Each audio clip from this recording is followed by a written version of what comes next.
inelastic collisions and explosions.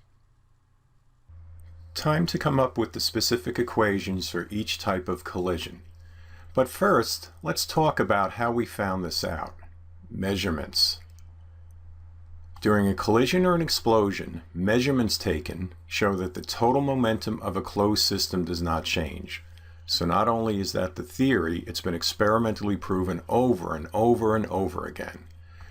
The way we're going to show this is we're going to have an object here, object A, object B. We're going to choose to the right to be our positive x, and we'll show the momentum of each object as m sub A v sub A or mb v sub B. And by the way, there's nothing magic about these subscripts. As a matter of fact, later on we're going to move to numbers. They collide. That's what this picture shows. They then move away. We're not being too careful about the length of the vectors because we don't know yet which will have the which momentum goes with which object. We'll need the equation. But the key point here is this little thing here, the prime. That shows the velocity after the collision. And the advertisement over here for basically physics in general, if the measurements don't show something, then it's not a good law, it's not a good theory.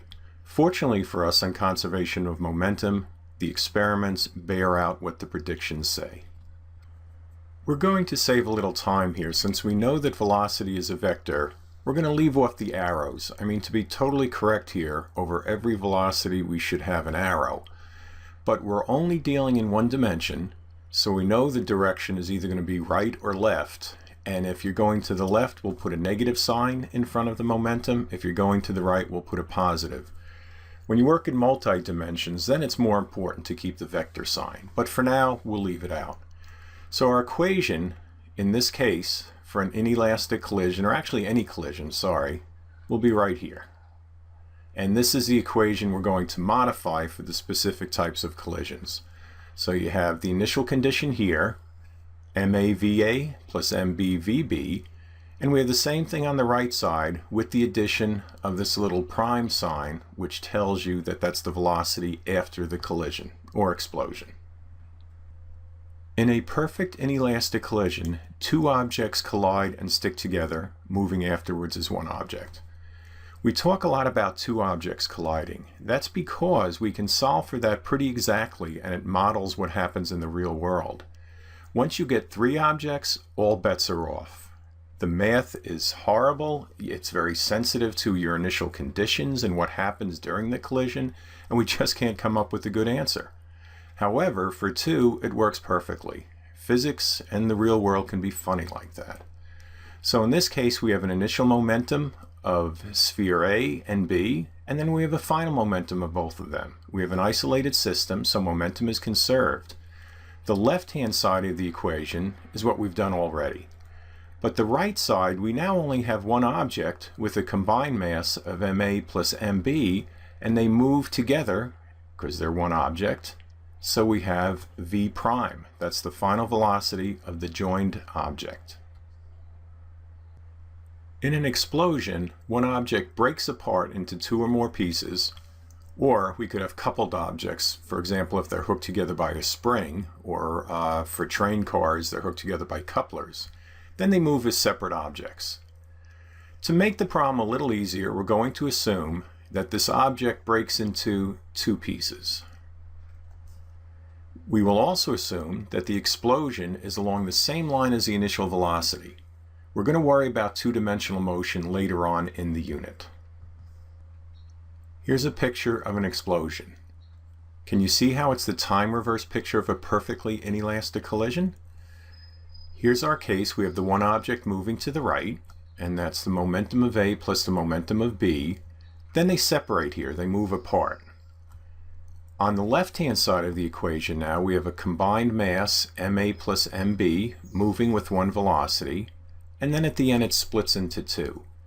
If we were to look at this from right to left or run it backwards in time, we'd see these two spheres, instead of being out here, they would move towards each other, and then at the end they would be stuck together.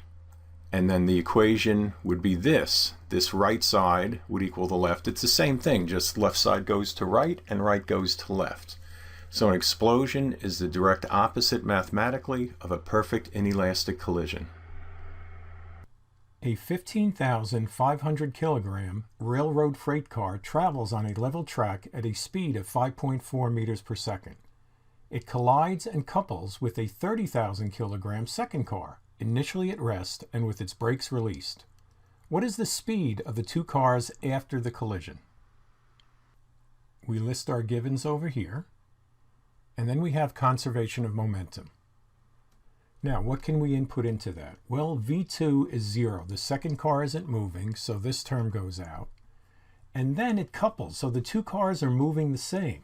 So the velocity of each of the two cars is exactly the same, and we're just going to call that V prime, and you factor that out, so you get M1 plus M2 in parentheses times V prime.